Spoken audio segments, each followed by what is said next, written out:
On Kochie's Business Builders, are you doing it tough? You're not alone. This week, how to manage through challenging times. Plus, a recipe for success. The food truck supplying lunches to workplaces since 1979. And the husband and wife team that built a global toy empire. How they took on the major retailers and won.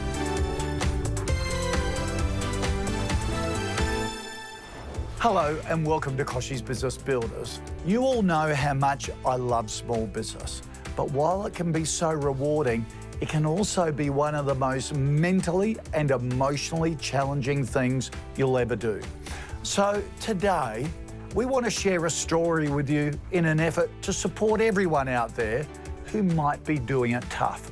It's a story of inspiration and survival, and one that comes from a very personal place. Today, we're at a dairy farm just outside Warragul South in Victoria's Gippsland region. The scenery here is stunning, sparking a real sense of well-being and calm.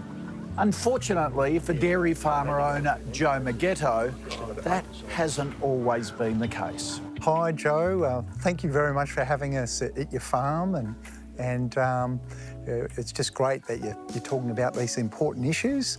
I wonder if you could just tell me a little bit about the farm and what you've been doing here and what happens here. Yeah, I'm a dairy farmer. I milk up to 250 cows, producing about 1.2 million litres of raw milk a year.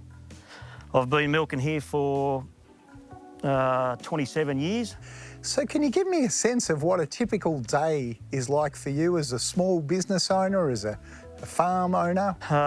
Rise and shine about between 4:15 and 4:30 each morning. Get up out of bed and I head towards the milking shed, which is a few hundred metres down the road. Start milking by 5:15 in the morning and milk them for a few hours, and then during the day it's just day-to-day farm duties, feeding cows, feeding calves, maintaining your property and milking again that afternoon starting at 3 o'clock and finishing about 5:30.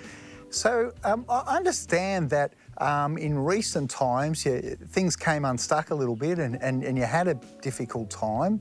Yeah, I went through a tough time, I should say. I think it stemmed from a lot of loneliness on the farm. You know, we live close to town here and there's a lot of close neighbours, but the isolation of working by yourself all the time and managing your property, and a dairy farmer is just not a person that milks cows. He's a vet, he's a mechanic, he's all these different types of bits and pieces that make up this one big picture of a farm. So, you know, the day-to-day pressures of all those type of things that soon build up on you, and it just sort of slowly grinding away at you and comes to a head. So, Joe, I mean, the experience of mental health issues or depression, it's very different for everyone. Everyone has their own sort of pattern, their own way it unfolds. If you're happy to, it would be, I think, really helpful for people to hear a little bit about what it was like when you're in the thick of it all. It was very dark. You know, you have very negative thoughts in your head, which is a dangerous thing. I definitely had those negative thoughts. You always try and find a bright light at the end of the tunnel, but, you know, sometimes the bright light's never there. You know, I thought of taking my own life plenty of times. You know, sometimes I still do today. I used to head up to the other farm feeding cattle. You'd be sitting up there, you'd feed the cattle because everything relies on you. And at the end of the day, if you don't do it, if you don't feed the cattle, well, no one's going to. And those pressures just continue to build and build. Probably at the end of the day, there's probably two things that save me. And that's one of them is my kids. And the second one is the person that's going to find me doesn't deserve that. I mean, it sounds like it was a very dark time, and we're so pleased that you went and got some help and that you're open to talk about this issue. You know, at Beyond Blue, we really do encourage people to have the conversation when they're worried about family members. It seems like there's sort of a lot of barriers to putting up your hand or going and getting a bit of help. Can you talk a little bit about what your sort of thinking was at the time and how you went along to get some help? As a male farmer, I think it's male across the board. We're macho people. We want to keep things inside us. And that was certainly, for me, a big factor for a number of years, that I didn't really want to tell anybody because you think what they're going to... You feel scared, or you feel worried what they're going to say. And in the end, I was lucky enough to have a GP as my next door neighbour, which I get on really well. And I went and saw him, and I've been on the mend ever since. Still to come, find out what Joe and all business owners can do to keep their mental health in check. Has your small business experienced cash flow challenges? Well, let me tell you, you're not alone. A new study commissioned by Intuit Australia found Australian small businesses are losing $5.8 billion each year due to insufficient cash flow. When they crunched the numbers, researchers found half of our business owners have lost about $10,000 by shelving a project or sale because of cash flow issues.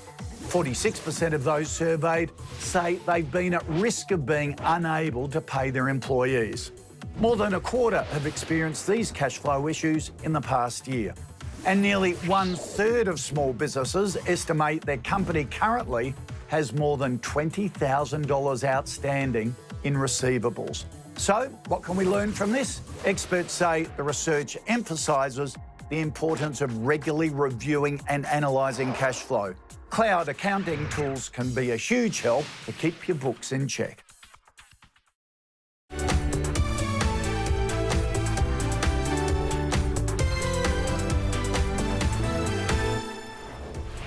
Hi, I'm Hamish. And I'm Ben. We're the founders of Applejack Hospitality. And we love small business. You're watching Kochie's Business Builders. Today we're getting personal and talking about an issue that has a lot of stigma around it: mental health. A dairy farmer from Victoria has bravely shared his story in an effort to raise awareness with us all. So how common is mental illness in Australia? Mental health issues are actually remarkably common. So in Australia, in any one year, about 1 million people are experiencing depression and about 2 million are experiencing anxieties. Often family members are a little bit worried to ask about suicide because they think, oh, maybe I'll put the idea in someone's mind. But we know that's not the case, and it's fine to ask someone, how are you going, how are things going? And I think how you've described that, you know, thinking about why you wouldn't take your own life was so important. And people should also be aware that there's an enormous amount of resources and help in the community now. There's, you know, the Beyond Blue 24-hour helpline, there's Lifeline, there's going to the GP, and we really encourage people, if they're having thoughts of harming themselves or taking on their own life, get help early. That's pretty serious. Yeah. And you know, having people like you talk about it really sort of normalises the conversation. In Australia, we've got a wonderful health system. You can go to your GP, you can get what's called a GP mental health plan, and that entitles you to some Medicare-funded psychology appointments and get some help. For people at the more serious end, they might need medications. So is there specific advice that small business owners can seek? Look, I think the issue with small businesses is that they have a lot of pressures on them. They carry a lot of responsibility because it really lands on them.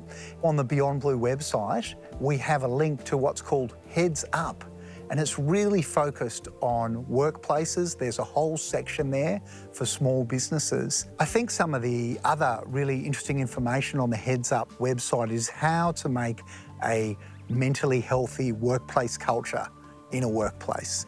And so this is a shared responsibility of employers and employees to look after people who are having some mental health issues, and not to forget also, when people are starting to recover, one of the best things they can do is get back to work and you know, be around colleagues and be just into the normal routine of the day. It can be really helpful as well. So in the future, what do I need to do to keep my mental health in check? So I think trying to create, as best you can, a boundary between work and home. Yeah. Easy to say, hard to do when you're the one running the business. But getting together with other small business owners, because you guys are really, and gals, are really sharing the same sort of pressures.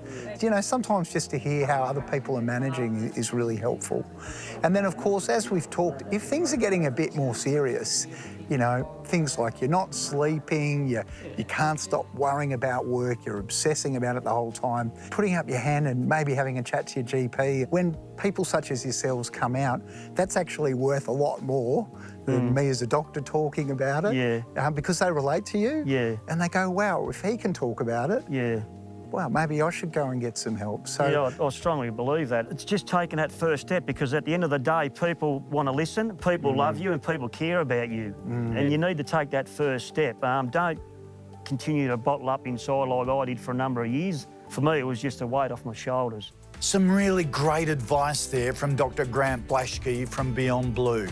If you're doing it tough, there's always help out there. Don't be afraid or embarrassed to pick up the phone and chat to someone at Beyond Blue or Lifeline. It is just so important.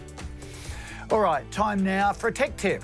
This week, Canon is here to talk us through some new Office solutions. Are you looking for increased productivity in your small business? Let's be honest, who isn't? When you're first starting out as a small business, a cheap inkjet or laser printer is usually your first port of call. But as the business grows, so does the number of pages that you print each day. The latest Canon printer could be the answer to a more streamlined workday. It's called the WG7600 series, and here's why small business owners will love it. There is little to no maintenance, so gone are the days of trying to work out why the printer isn't working. It also prints pages faster, so you'll have increased productivity. This printer also runs on less energy, so that means reduced energy bills. And they're smaller than most other multifunction printers, so you'll have more office space too. To check out the range, visit canon.com.au/office printers. Coming up, the van delivering fresh food to workplaces since 1979.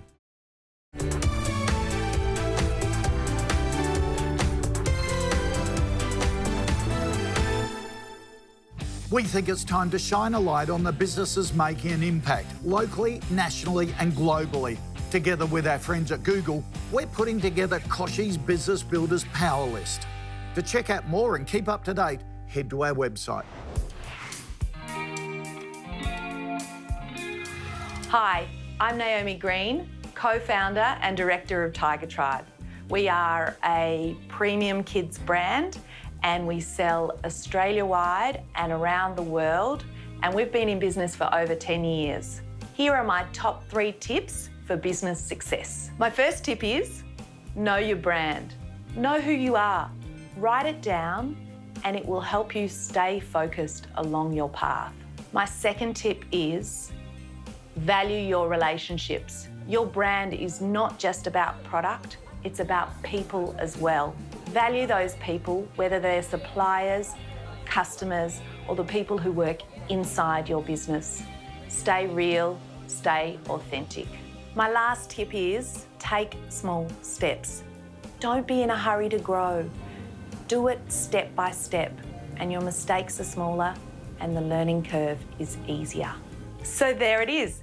They're my top 3 tips for business success. So good luck. Our next entrepreneur knows all about being innovative. When Colin Lear started his business 40 years ago, convincing people to buy their food from a truck was a whole new idea. But customers ended up loving it. And today, there's a whole fleet of tasty fresh food vans delivering lunches to an array of workplaces.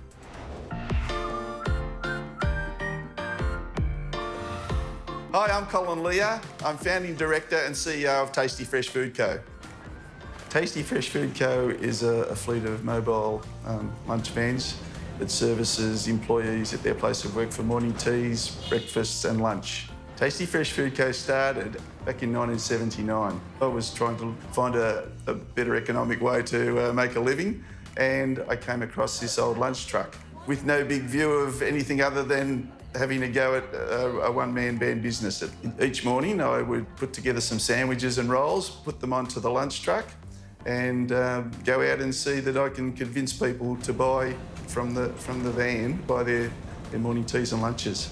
Today it looks, we have 140 rounds that we service, near on 30,000 customers that come to our van every day. Part of the success of us going the distance so far in this business is the fact that we have done it brick on brick, and we've never really tried to do it too quickly. So what we've done is build our business on fresh daily, reliable service, friendly people that are out there every day seeing their customers. And that's really against what the lunch truck industry has been seen to be over all the years. The person in the van is the absolute highest point of success for our business. So what we need to do is create a place where the people that operate our vans want to be part of the Tasty business. We came up with what we call vanchising, trialled the success of that, and it was outstandingly successful. I would never compromise on the freshness aspect of our business. We hold that dearly to our heart, and I think the customers would know if we tried to cut corners on that. That's a really core pillar of our success. We prepare everything here at our production facility in Ferntree Gully for our Melbourne business. We have 80 vans out on the road. We cover the footprint of every industrial area in Melbourne, even out to Geelong. And in New South Wales, in Newcastle, we have a kitchen where we produce all our sandwiches, rolls, and we service our Sydney vehicles out of there, and we have the same setup in Perth. What I'm most proud of is what we've built together that now supports so many people with their families. That's what I love about this business, is the people element. We have one famous family amongst the Tasty team, and I think there's 7 members of the one family. Family is extremely important to Tasty. We have a young chap, Jimmy. His pride and joy is his Tasty skateboard, and he's got a huge logo of Tasty on his skateboard. I think it exemplifies that special feeling that the people within our business have for the Tasty brand. With Tasty, it's a very capital-intensive business, and it requires a lot of capital to continue to grow the business. Every vehicle has got a reasonable cost to it, and as I said, we put those together ourselves. So what we found has been fantastic with the NAB is that we use a leasing plan with them, and all of our some 160 vehicles that we have in our fleet now are all on a leasing plan with the NAB. And they've even customised the way we use that leasing plan over a certain time that suits us to renewal and the starting point of repayments. The NAB have been fantastic in the way they've worked with us to customise that plan. And that is our finance in our business. Anybody that's associated with our business, whether it's our suppliers, our employees, our customers, of course, we want them to feel like they're a winner for the experience of being involved with Tasty, and if we can produce that, then the company will be a winner as well. And that franchise model, or vanchise model, as Colin likes to call it, has really contributed to the longevity of Tasty fresh food. Coming up, word on the street, we ask small business owners what they really think.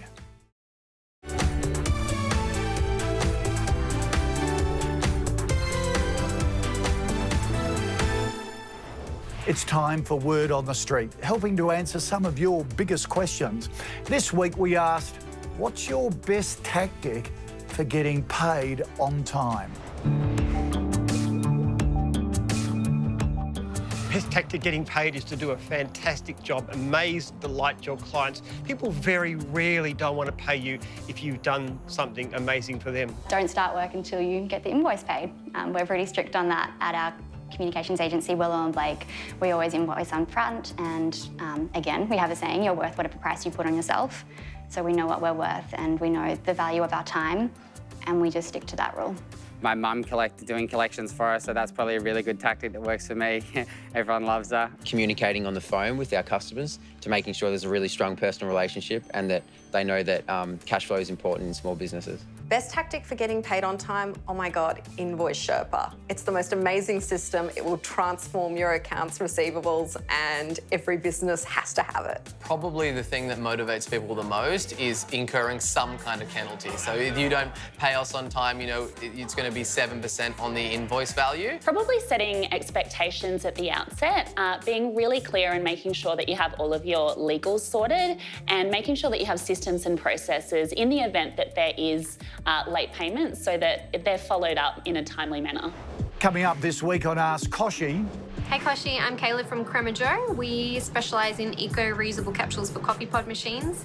My question today is, what are your thoughts on the best method for a small business owner to pay themselves? So drawings from the business or paying salary? What are the pros and cons to each? I would love to get your thoughts.